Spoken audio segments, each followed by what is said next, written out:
Hello, Stu. Thank you for joining me today on the Photopocene podcast. I'm very pleased that we're able to have this chat. I believe you're actually in Auckland in New Zealand. Is it Auckland where you're based? Kia ora, Josie. Yeah, it's Auckland, New Zealand. That's where I am. Fantastic. So I'm sort of up not too early, and you're sort of 7:30 in the evening, aren't you? Something like that. So Yep. yeah, the power of technology. So thank you for that, and thank you for taking the time to have a chat to me. So Stu, I've had a look at your website, and it's an absolutely fascinating projects that you're working on, and the things that you're interested in are really varied, and I'm really quite sort of fascinated to share with people who might be listening to the podcast a little bit more about your work. I obviously could tell people what I've seen and what I think of your work and what you do, but it'd be really lovely if you could just give listeners an oversight of what you're interested in, perhaps where you started. I know that you've shared some work with me around early documentary work that you've now perhaps moved away from. So if you can just explain a little bit more about how you started and where you're going. Mm-hmm. Well, first of all, I'll tell you, I'm not sure if I told you before, but I actually was born in England, in Leeds. Um, came out to Yeah, Okay. came out to New Zealand when I was 8. So I've been here, fairly long time, and for more reasons than one, you know, feel quite lucky to be here. So first of all, I was living Yeah. in Dunedin, um, semi-rural Dunedin, which was kind of Mm-hmm. formative for me, I think, living out in farming country, and then moved up to Auckland uh, in my early teens. I think my dad was keen for us to go to university, and so I did go to Okay. university, and I, I was particularly interested in electronics. Um, Okay. yeah, so that was my first time at university. I did electronics engineering, um, but unfortunately for me, I discovered the art school library, and so that was kind of the beginning of me, finding my way into something quite different. And Yeah. I initially got interested in. I was drawn there by surrealism. We had to do a project, the only non-engineering project, but I got kind of captivated by Dada actually, Okay. and from there sort of got into photography. I worked for a little while on various electronics jobs, but eventually I kind of had a hankering to get into photography more seriously. Sometimes you just can't resist the draw of it. Yeah, well, I kind of realized that open doors, that kind of worked in a number of ways. Um, the curiosity, photography sort of opens doors for you to look at things, Mm. to think about things, I think. And Yeah, new ways. Yeah, absolutely, sort of new ways of looking at something, and like you say, that opening of doors, it can really get you sort of into places or meeting people that you perhaps never would have before. I guess for you and I chatting now, that's photography is what's brought us together to chat. So yeah, absolutely understand that. When you first started out then in sort of photography, and you know that you followed that pull of photography, I believe you sort of looked along the lines of documentary work, and you were quite interested in topics that perhaps were related to protest situations where people were maybe protesting about something or performing. Is that correct? yeah, I can't remember the order I got into it, but I was photographing mainly in black and white, Mm-hmm. and initially probably using other people's dark rooms, and then set up a dark room myself. Um, and I did a lot of work with initially with performers around Auckland. It's quite multicultural, and there's a big Maori and Pacific population, and lots going on there. But at the time, it was going on, but in a bit of a subculture that, what would you say, white inhabitants of Auckland weren't aware of. And so I photographed a lot of that, and that ended up pushing me in the direction of a project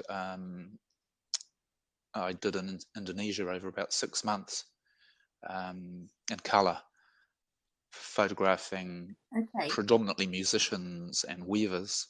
And then I think probably after that, those sort of projects, or at the same time, I was quite involved in activism of various types myself, and just started photographing on those demonstrations. Initially, ones like things from university, wages for university employers, and also, student funding and that kind of thing. I think those times were quite big for protests of a number of types, and New Zealand had a recent history with the Springbok tour back in the 80s, I think. And that was very strong for documentary photography here in general. I just kind of missed out on being around for that, but that was kind of a big scene here, the documentary style. So I was getting into, the full 35mm frame, no cropping, printing your own work, and that whole documentary black and white culture. Yeah, that's something that you perhaps have now moved away from. Was there a sort of particular time or point when you realised maybe sort of straight documentary photography work wasn't sort of your preference? It was a little bit more like a crisis, actually. I was very into the whole concerned photographer thing, and photography can change things radically and quickly. You focus on a topic and create a whirlwind around it that creates change. Part of the Indonesia, or a second Indonesia project, I did portraits, and I was very interested in the idea of the photographing the other, other cultures, and what the other meant, and trying to break through the idea of the other, trying to help people see another culture as if it was more, they could relate it to their own. And I kind of felt like I failed really badly doing that. I think I had a very didactic idea, in that I could show people the path to go down and thinking about what they were looking at. And I just found it didn't work. And, I also had a mentor who was at the art school, John Turner, who he said to me once, "Don't think about it too much. If you think about it, you'll think yourself out of doing it." Good advice. Well, it was good advice, but I didn't take it, and so he was exactly right, and that's what happened. And I also found, after a while, I started to feel like, with portraits, there's this old idea that you capture something of someone's soul in a portrait, and I actually, started to think, you have a power over someone when you do that, and you need to think quite carefully about how you use those pictures. So the ethics behind what you're doing with that work, I guess. Yeah, very much. I think that was, the kind of ethical approach to things was very much on my mind, and I just couldn't do that anymore. I kept doing the documentary, the protest work. I don't know. I think partly I sort of melted down a bit with the amount of activism I was doing, and it Yeah, coincided with having my son, so just time got yeah. in the way. At the same time, the digital camera was starting to come in, and I was thinking, do I want to get into that? Um, Yeah, absolutely. I myself started off, I guess, like you, very much darkroom film camera work, and then digital comes along. So yeah, there is a bit of a transition, I think, and a bit of a learning curve about sort of what the new possibilities are with digital and yeah. So how did you find sort of getting into the digital? Because obviously you're pretty fascinated with the digital era and what it means now. So how did that actually evolve for you then, going from more film-based work to well, digital? I was very late to it because I kind of put down my cameras uh, for quite a few years, a decade or more. Yeah, it was probably a decade or so before I actually got my first digital camera, and I can't properly explain why. I just didn't like it. I didn't like the idea of it, and I didn't Yeah. see a. I kind of felt like photography had to have a purpose, more than just taking pictures. Yeah. And again, that was the same with documentary. I found I was doing a lot of documentary, but I didn't always have a purpose for it, apart from maybe historical records. Quite hard to place pictures in those days in New Zealand, Mhm. and harder to make them Okay. actually, tell the story you want to. This is Mhm. pre-internet too, so you know, it felt, Just getting the work yeah, out there getting work out there, or showing sharing it, the and yeah. making it do what you want it to. So, I kind of thought I wouldn't photograph again, but then I did get a digital camera, and I started seeing functionality of it for me. It drew me back in. Mhm. Um, and actually, the first time I started doing serious, what I felt was interesting work was accidentally when I was trying to photograph birds on the beach with a fast Okay. setting sun, and the exposure um, speed was getting slower and slower, and things just started blurring and smearing. And I suddenly thought, wow, that's really interesting. I can I can make a normal scene into something that actually almost doesn't exist. Think you'd mentioned there sort of a fast setting sun, and you know what I've seen and sort of within your work as well is that element of the passing of time, and that's something that you you know you say you find quite interesting. So is that something that is still sort of running through your work now then, this Uh, relating to time? yeah, I think, yeah, I've sort of realized there's a few different themes that underlie it, no matter what I do. And one of those is like a repetitive, slowly changing behavior, often a natural sort of behavior of something. Um, I forget what was the other thing what was the thing you asked? I've forgotten.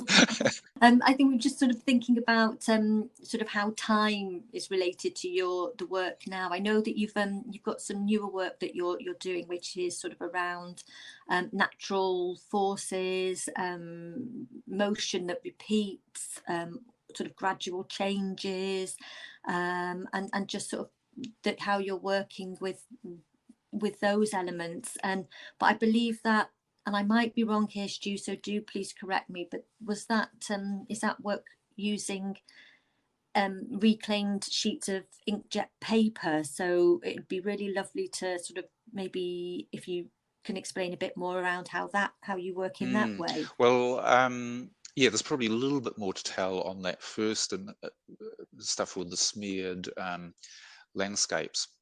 Be- Um, that was Okay. about 5 years ago. I started doing them, and I also noticed that I was really not interested in the individual picture. I was more interested in a whole series of quite similar pictures, but the detail with, because to do those pictures probably took sometimes 40 or 50 attempts.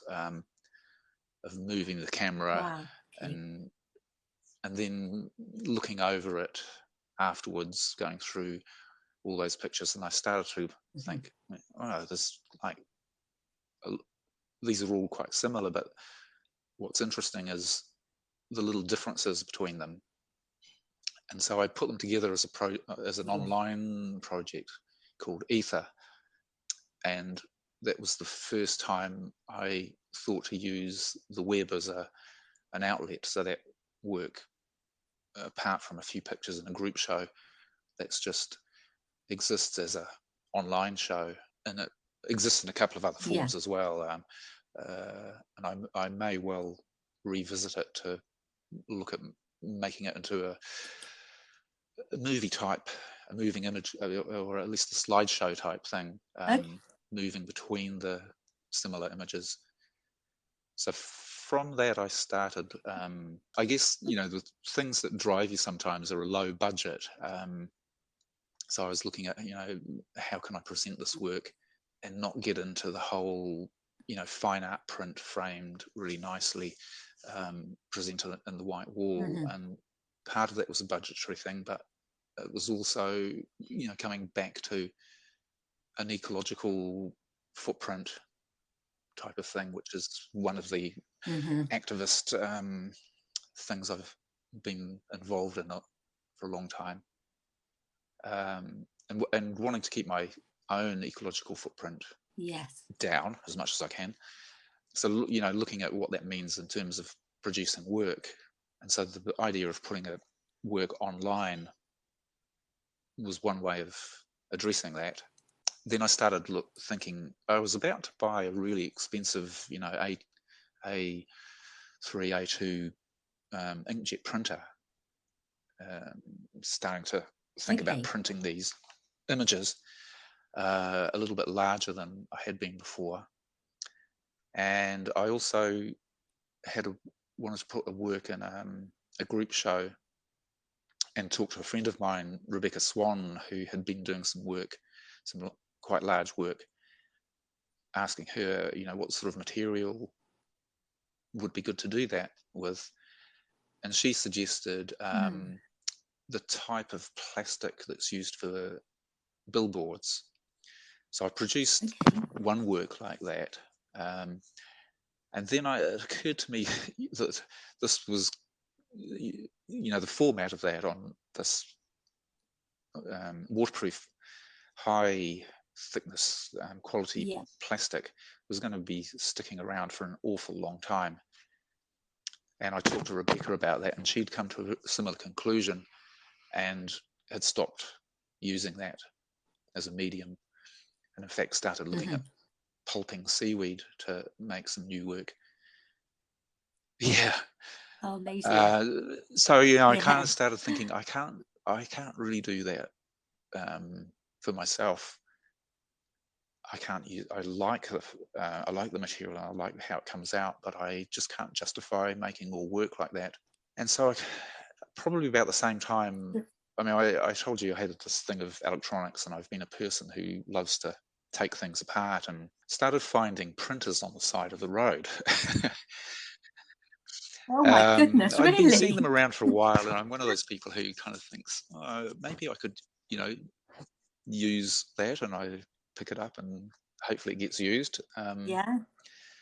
So I started looking at these printers on the side of the road, and of course they were often not fully functioning, and often it was because people hadn't used them for a long time, and the print heads had died or had dried up, and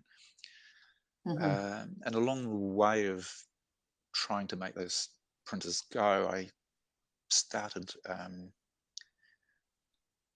so the outputs were starting to be quite interesting, and I was printing some of the work that came after Ether, which was based around still around seascapes mainly and natural formations, and it was starting to come out really weird from these printers, but I was really liking it, and I incorporated it into that that exhibition, which was called From This One Moment. And again, that dealt with Yeah. a lot of repetitive elements. And I got really interested also in photographing waves coming in and the patterns that they're made, and the idea of just that cycle that repeats forever and ever. And you know, as a human, you watch it Yes. for a little while, but as far as nature is concerned, it just keeps on producing it, you know, whether or not you're there. Yeah.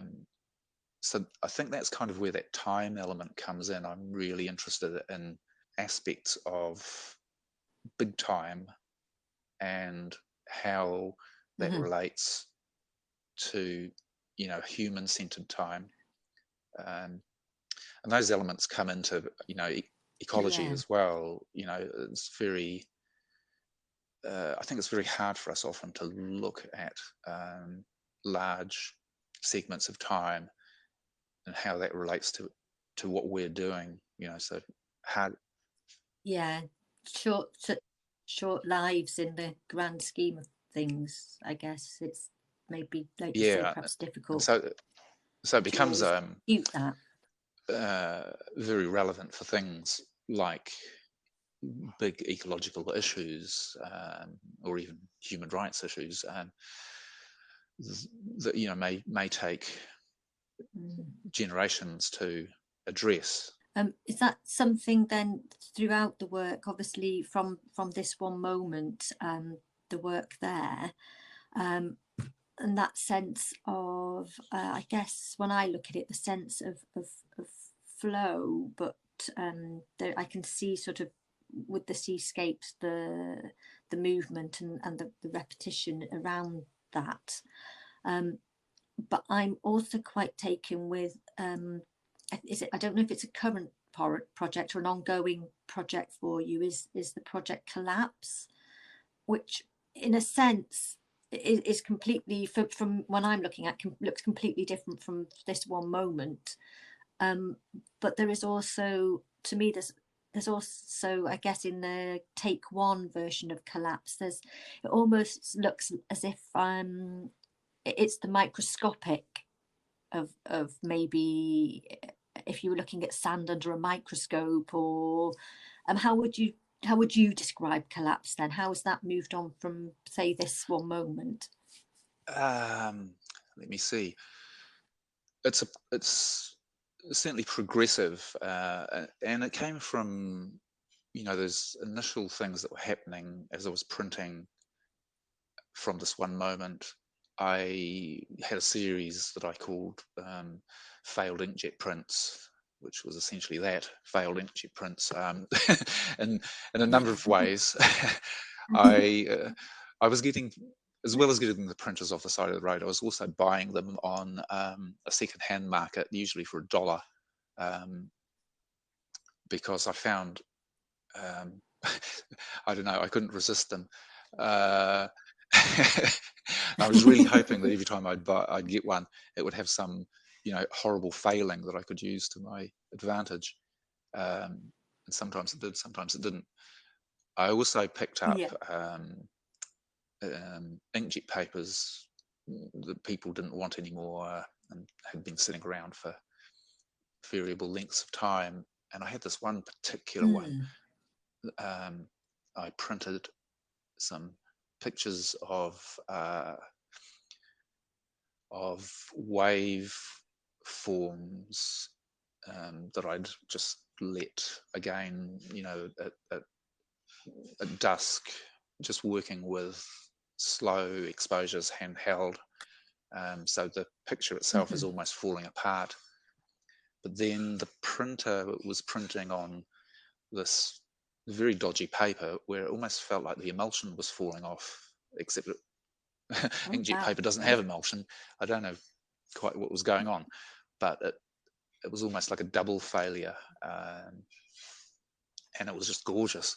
Uh, so I just kept going down that track. And another failure I had was I accidentally put the paper in around the wrong way. So it's just printing on the back, and the ink on this particular paper, it just started, it was sitting there wet and just started absorbing into the paper in quite a fascinating way. And I photographed that over a number of days, I think. Just, you know, getting slow variations. So yeah, that was one aspect of. It's really. So it really is a collapse. Yeah, Yeah. yeah, absolutely. I mean, I'm actually having a quick look at some of the images from Collapse Take Two now, and for some of them, for me, when I'm looking at them, I mean, I absolutely intrigued by the work, but I'm almost sort of imagining in my head that on just a few of them, you know, the images you sometimes see that are taken from, obviously, by a drone, miles and miles and miles up in the sky, and you look down on the earth, and it might be of where there's big agricultural, so everything's very sort of in very strict lines or grid systems. So some of them, I don't know, they're just almost making me feel as though I'm potentially looking down at an earthscape of some sort, if that even makes any sense at all. And then there's others where a bit more sort of, I guess you could say, reminiscent of sort of barcodes, and then others that are really very abstract and almost sort of could be sort of look a bit like water, or when watercolors are mixed with water. So yeah, an amazing array of different outcomes in that project, I think, which is just, you know, really fascinating to see. One, I think, you know, in my head, I'm imagining, oh, it looks like Morse code. Not that I know anything about Morse code, but but it's really great how the work, even when it's, you know, not documentary anymore, the way it still makes someone think about, for me, sort of certainly think about sort of the world and what am I looking at, what am I seeing. So how would you, what would you want people to see when they are looking at sort of your more recent work then? I'm not sure what I want people to be thinking about. I'm kind of, to be honest, I sort of become a bit selfish about my work now. I am more interested in what I'm thinking about it and where it takes me. And I think that's a result of that thing of where I was saying I realized I didn't have control over what people were thinking about those portraits, and so I've kind of come back to photography with the idea that I'm not going to try and control what people think, at least about the work itself. I can control, you know, like what we talk about and what messages come out of the peripheral things around the work, what I write about it. But visually, I'm kind of very interested in what it does for me, and I'm really like I what you were saying, I think, was exactly right. I'm really going for an abstract element where you don't know what you're looking at, and what I'm really hoping for actually is you don't know what you're looking at, and you actually don't really care. you don't you don't try and figure out what it is. So I try to avoid things where there might be a shape in there that suggests something, if that makes sense. Absolutely. Absolutely. And I can definitely, the images are, I can see exactly what you're saying with that. And I really like the fact that you have said it's, you know, you're not making work where you're having to be concerned what other people will end up thinking of it, which I think is a really, for me, is certainly a good way for artists to always work, because otherwise then it, I guess, becomes more of a job than than from you. And one of the things I think this might lead us into is, because I've not seen this anywhere else, on your website you actually have a section called The Wish, which might be nice for you to perhaps explain a little bit more about. But I almost take it as a sense of, when you have created a work, when it goes out into the world, then what will happen to it next? But how would you describe what you call the wish? Well, the way I got to the wish was I was doing a lot of reading around conceptual art of the 60s and land art, where they kind of tried to subvert the gallery system and make art that was almost unsellable. You know, so you build something way out in the desert, or you make a long walk, and Yes. it's but of course that work did make its way back into the gallery and did become saleable in other forms, quite often by photographic documentation. So initially I was interested in that idea of subverting the gallery, and then I started thinking what happens with that work if it does go through an economic system. Someone buys it. Not that I sold a lot of work, but I just wanted to. Partly, my idea was someone buys it. I have no control over who that someone is, and it may not be someone I particularly want to be buying the work, but maybe there's a way to make some good out of that. So, you know, can I control what happens in that secondary selling? So the wish was this idea that if you buy the work later, it's suggested that you contribute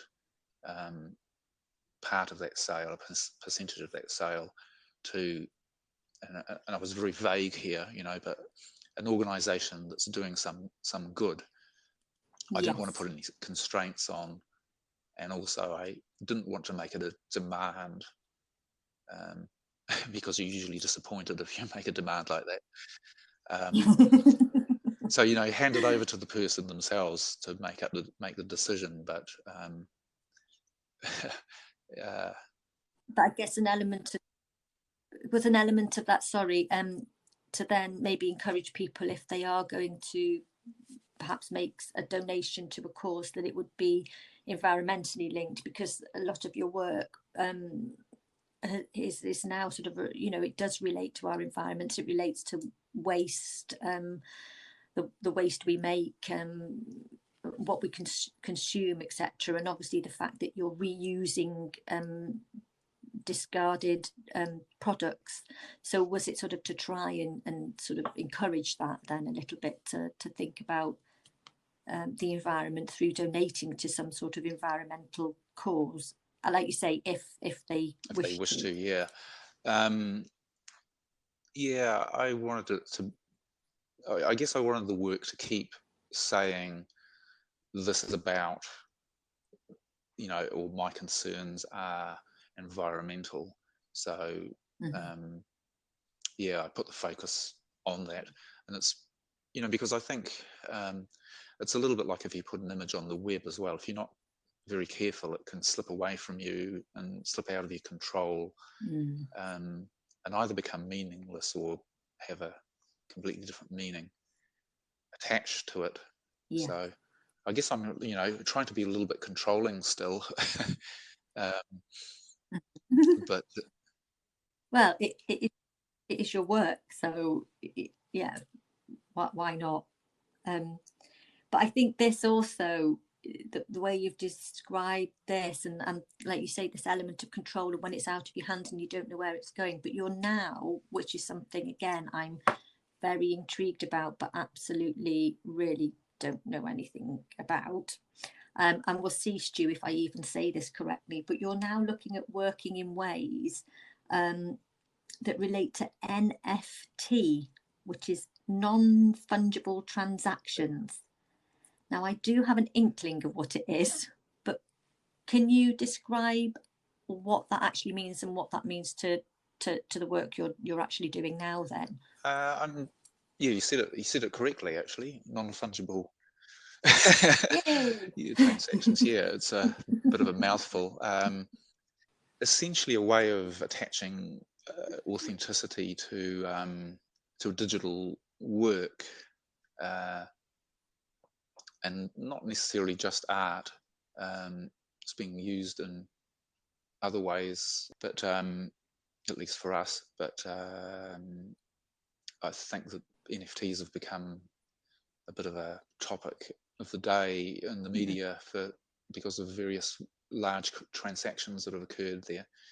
I'm investigating it quite cautiously because I think it has, what's loosely called crypto art, which is art that's put on the net and connected with a crypto coin through a blockchain. So we might be talking about Bitcoin or something like that, but most of the crypto art or NFTs occur on the Ethereum blockchain, which is probably the second most largest crypto coin. But these Bitcoin and Ethereum both use a system of authentication that relies on something called proof of work, which is incredibly complicated. And I only understand it a little bit. But essentially it means computers doing a whole lot of work in order to authenticate the piece. And that relies on a lot of energy. There's been some interesting writing just in the last month or so, trying to work out how much that energy use is, and it's, according to there's a guy, if people are interested, called Memo Atkin, who's written a really interesting piece on the cost, the energy cost or environmental cost, CO2 cost of minting an NFT or bringing it into existence. So I was about to start looking at that. I on an Ethereum based system, I came across that piece and I went, okay, that's all sounding like something I don't want to go near. What are there any alternatives? Yeah. I came across a Swiss artist called Joni Remercier, I think his name is, who was a little bit further down the track and a much more well-known artist. And he had already minted some work and was about to mint another big release on an Ethereum-based system, and came across the same article and cancelled the whole thing because he said when he looked at his last one, he'd essentially cancelled out 10 years or something worth of him looking after his own eco footprint. Oh my goodness. But fortunately, I hadn't minted anything by that stage. And I actually emailed him to find out what the system was that he'd found as an alternative. And it turns out there's a few quite alternative systems at the moment that are using different coins to run what they're calling a clean NFT system. And they work not under proof of work, but proof of proof of stake, POS. Which I still can't quite get my head around exactly how that works, but it doesn't require the computing power, and so it's hundreds and hundreds of times less energy use. I think it's really interesting because whichever way an artist, I guess, chooses to work now, there will always be that compromise around the photographic footprint, if for want of a better sort of description of you know, so our environmental footprints, our photographic footprints on the natural world, natural resources that we use to make the work we do, and it can feel sometimes, I guess, a little bit of a struggle to, particularly when you work in a way, as many of the people I'll be speaking to on the podcast are trying to work in sort of an eco-conscious manner. To find that balance. So, do you think that option might be something that might give you, the more you look into it, might give you sort of a future way of sharing your work or selling your work, rather than not printing the actual work then? I certainly think it's another way of putting work out. Putting work online on a website is kind of similar. I think the interesting thing for me about NFT system is it's just a different ecosystem, and different people on it. It's quite new and young and energetic, and people for me it's interesting that people are actually discussing these things. Sometimes they're not that involved in the issue, but I think you get drawn into it by the fact that it's becoming the energy usage of crypto coin is becoming an issue. Yeah. So it's kind of, I could just be putting work out on a website. It's quite hard to get people to come to a website. I think, there's a lot of websites out there. What I've found, and this might be just a temporary thing, but with, for me, the interesting thing about the NFT environment is just that there are a different group of people, and it has an amount of activity and a little bit of activism that's interesting. And I don't know how long that'll last. Maybe, but I guess I think it could put a lot of pressure on the dominant systems to either change or change much quicker. Yeah. Do you think it's making art potentially actually more accessible to people of varying, even for sort of financial backgrounds, or do you think it's going to end up potentially, I mean, there's a whole thing we can unpack here around sort of the value that's put on photographic work compared to other art disciplines, etc. But do you think this could offer another way of acquiring work if potentially you don't have a huge bank balance? Well, the interesting thing about NFTs really is that all you purchase, if you purchase something, is the fact that you own it. Like any digital, almost all digital art, is that anyone can download it.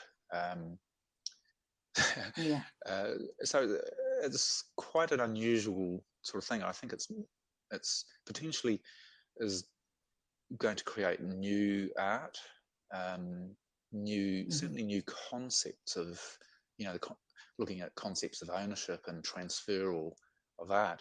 But another interesting thing for me is that seems to be built in to most, if not all, of the NFT systems at the moment, is an idea of royalties for secondary sales. So, I sell a work for one TES, that's the coin we work in, and then someone suddenly decides that they're going to resell it after they've bought it. They're going to resell it for 100 TES. I think under the current system, there's an 8.75 or possibly 10% royalty that comes back to me. So in a way, it kind of works a little bit for me like the Wish. Yes, they're not directly donating. You know, I would love to be able to attach a caveat to the work that that tells them what's going to happen to the royalty that comes back. So I kind of have to make the choice for them. Yeah. You know, I'm going to give it to Greenpeace or give it to whoever. Yeah. Or give. A bit like the circular economy, I guess, in a way, isn't it? Sort of. Yeah. It's making it and I'm not even sure why they've built that in. But you know, that idea of artist royalties from secondary sales is something that has been around. Again, to a very small extent since the 60s or 70s, and I think in America, they had a law that said there needs to be, it was like a 1% royalty from secondary sales going back to the artist, and it also exists, I think, in Australia, or possibly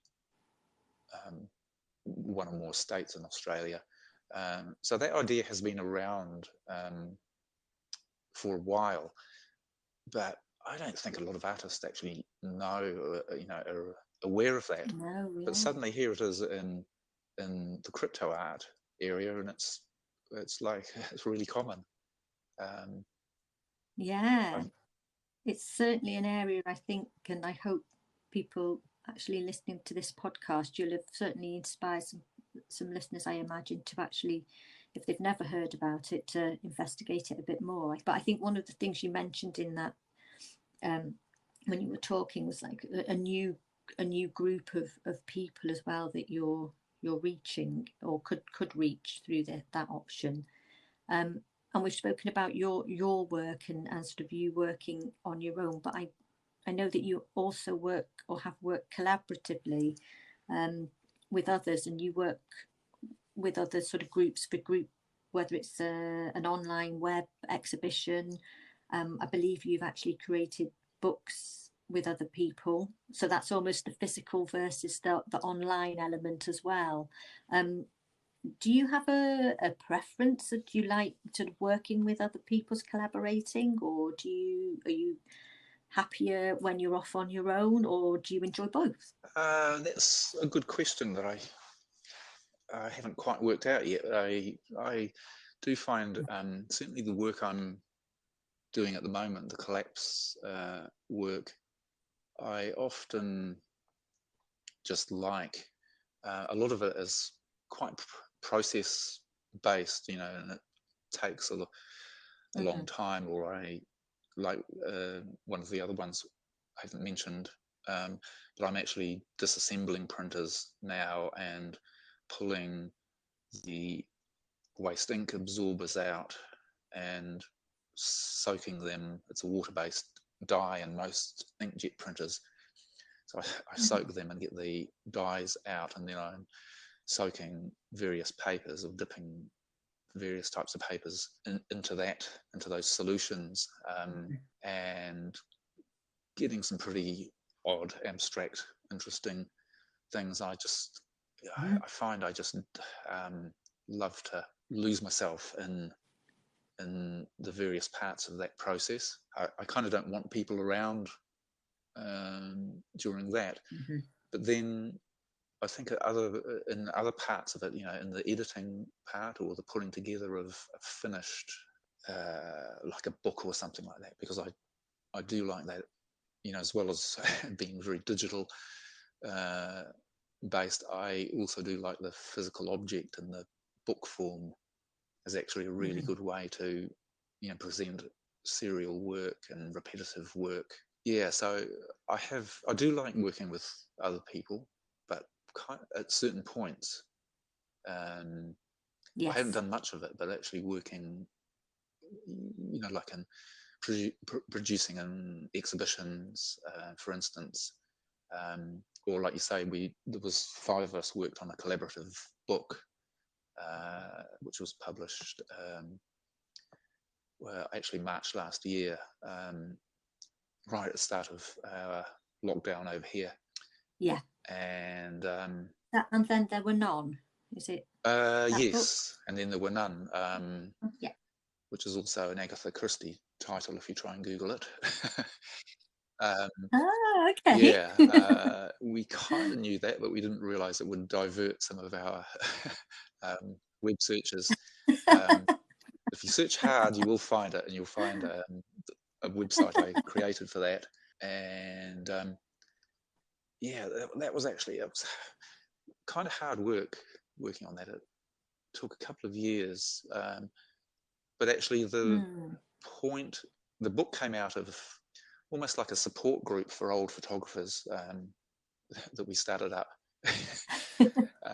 We did, yeah, and we kind of. I used to make my own cheese. I still do a little bit.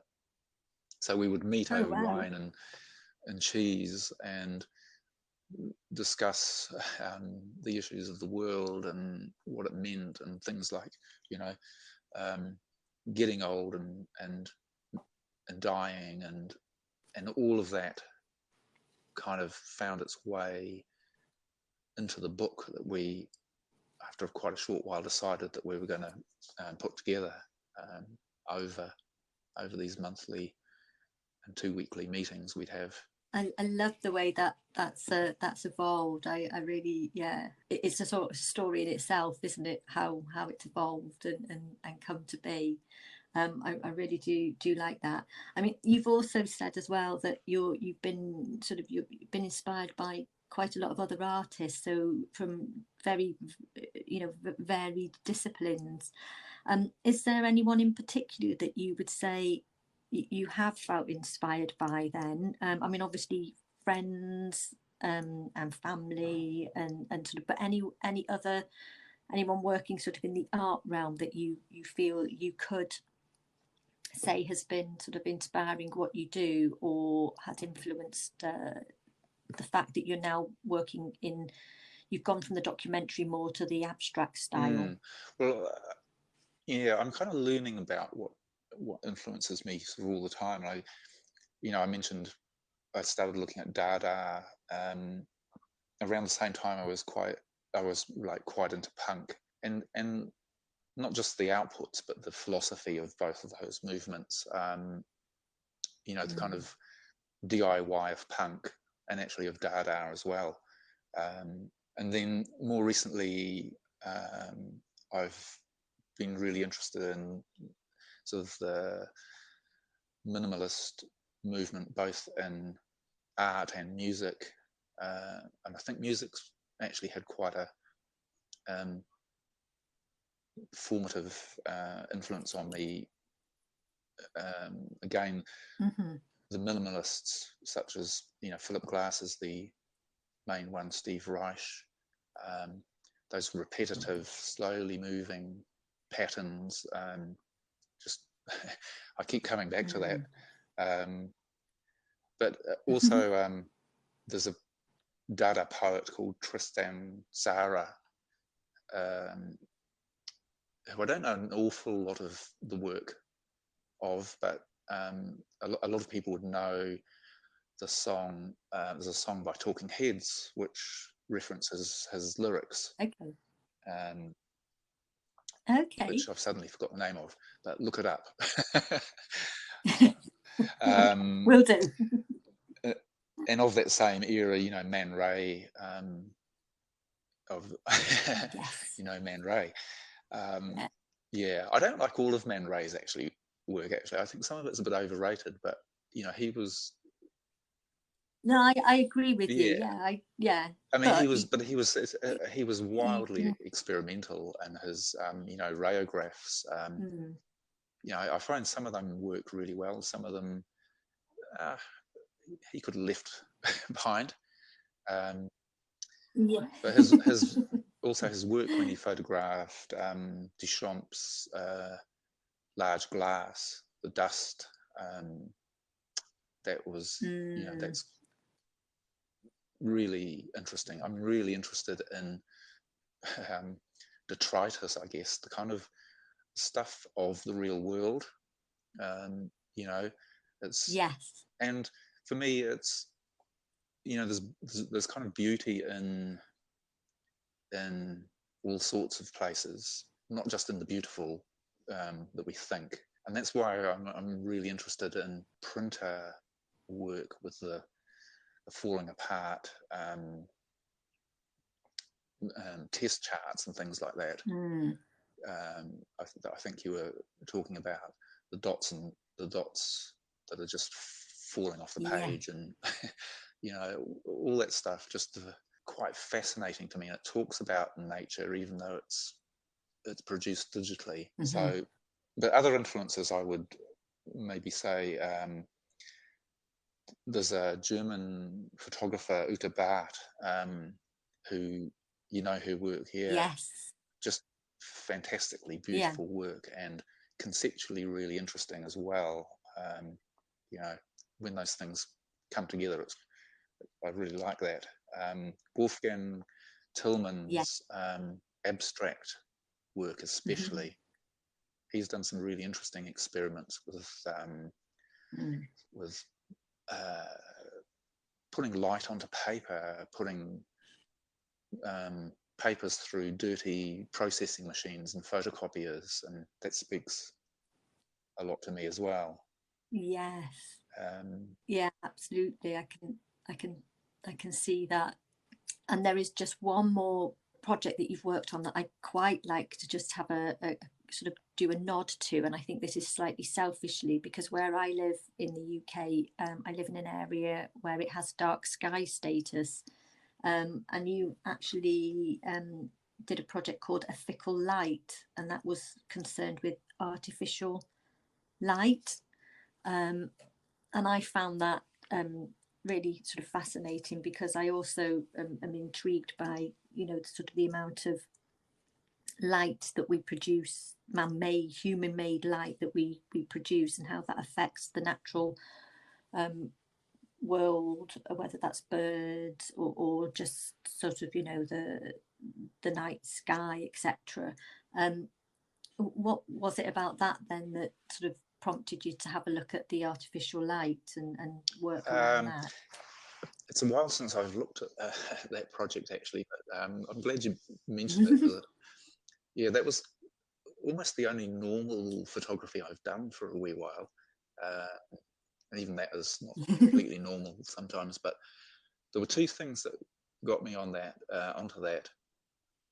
One was, we have, you know, the WOMAD concerts. So we've gone to every single one in New Zealand, which is quite a few, because one of my other loves is music of other cultures, and just unusual music of any type, really. And for a while I was photographing performers, but, you know, like how I stopped photographing documentarily, I just couldn't see a point in doing that anymore. And so again, in that last 5 years, I started looking for other things to photograph while we were at WOMAD. And for some reason, I don't even know why, I started looking at the lights that were placed under foliage. And initially I was probably just thinking, oh, that looks nice. So I, you know, over the 3 days, I'd come back with a collection of images of very oddly lit trees and bushes. And then winter came along of that same year, and I started going outside photographing, like after midnight, just around our local neighborhood, and looking at the light that was cast from street lights on trees. And you know, through that process, quite quickly I started thinking about, like, you know, what does that light mean for the tree, for instance? You know, for us, maybe it looks really interesting, but actually I started researching and looking into what artificial light does to urban trees. And there's a sort of growing amount of research that is showing that it's changing natural patterns in all sorts of, subtle but significant ways. For instance, trees are flowering earlier when they get a lot of artificial light on them, thinking it's later, it's maybe spring's coming up or something like that. And that changes the patterns of, moths that come to feed. Maybe the plant's already flowered and the moths, out looking for food, and they've missed the timing. That's kind of, that became the background to that project. And I didn't make it very obvious in the pictures. I haven't finished with that project. I think I've made a sort of dummy book with it, where I've brought a little bit of text in to start contextualizing that idea, so that as you look at the pictures, you start thinking about, well, it's not benign, and in a way, nothing we as humans do is benign. It all has an effect, and it has a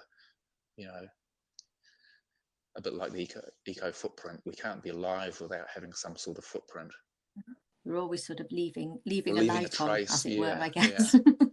I think we've got to be careful too, because I think people sometimes get like really wound up about thinking they can reduce that footprint to nothing.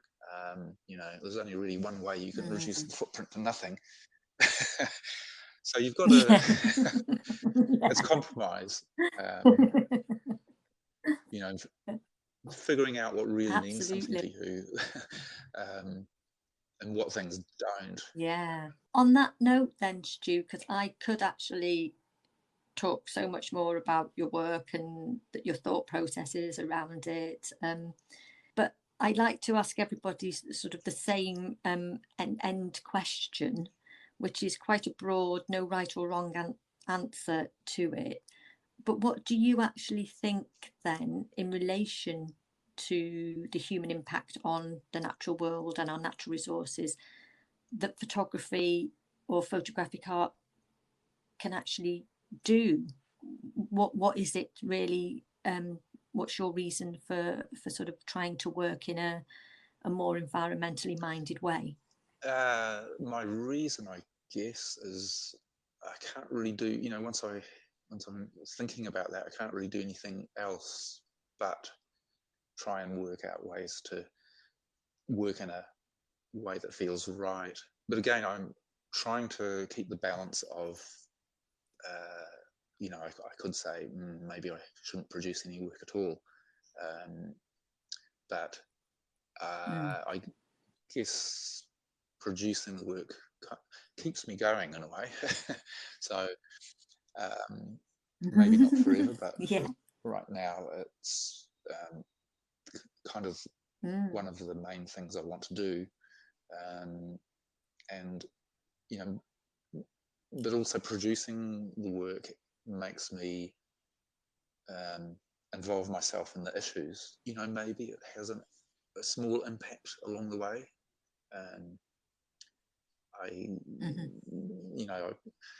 I'm not aiming for a big impact unless I can see a way to do that. I think it's very much as I guess we've said throughout, there is that we need people to create work, but obviously there is that awareness that when you do create something, like you said, there's only one way we're not going to have some sort of impact on the world that we live in.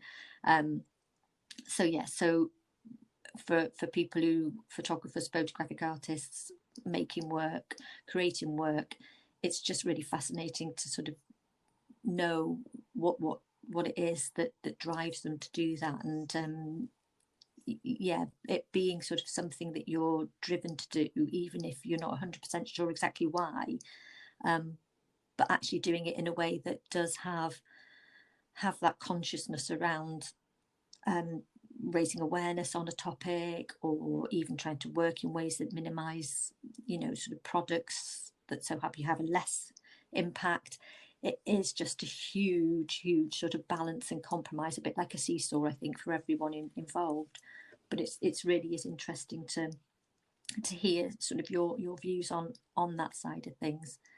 I mean, if people want to find out more about you, Stu, and your work, where's the best place for them to go? A website, social media, any upcoming either online shows, or where can people find out more I guess about you? through my website, which is stusontier.net, or Instagram Stu Sontier Photo. I'm working on building a site for a group show. It's 4 other New Zealand photographers or visual artists, but I've got a blog page on my website, so when that goes up, hopefully in a couple of months or so, that will be referenced there. And I'll also, I don't think I've got it yet, but I'll put a reference to the NFT platform, so people can have a look there and, you know, maybe explore that area a bit too. Brilliant. Fantastic. Well, that has been, Stu, a really intriguing, fascinating, and I genuinely could carry on chatting to you. It's always but yeah, so but hopefully people who listen in as well, they'll come and see what you're up to. You know, I definitely think there's a lot of things there that will intrigue people and get people interested in what you're doing. So I just want to say an absolute huge thank you for taking part in this. And yeah, I'm really going to look forward to seeing what's coming up next, and learning more from you. Thank you too. You know, I've really enjoyed it, and really interested to see, you know, who else you have on these podcasts as well. Brilliant. Thank you, Stu. Again. Really appreciate Thanks, it. Thank Josie. you.